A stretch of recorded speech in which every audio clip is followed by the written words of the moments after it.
Parang mabigat ang laman ng isip mo na ka. Kain mo na. Pag-usapan natin yan, ha? Mami, Hmm.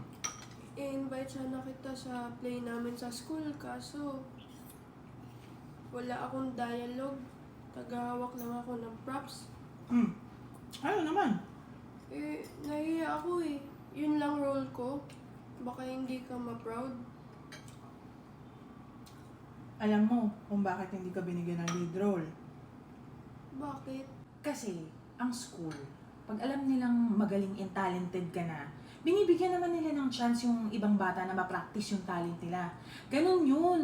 Alam kasi nila na mahusay ka na. Talaga, Mami? Oo, at saka kahit anong role pa yan, alam ko gagalingan mo. Hanap ako ng pwesto dun sa bandang harapan para magaganda yung pictures mo. Mami, love kita. Alam mo talaga weakness ko yun. Mapupunta ako. Siyempre, pupunta ako. Kain mo na.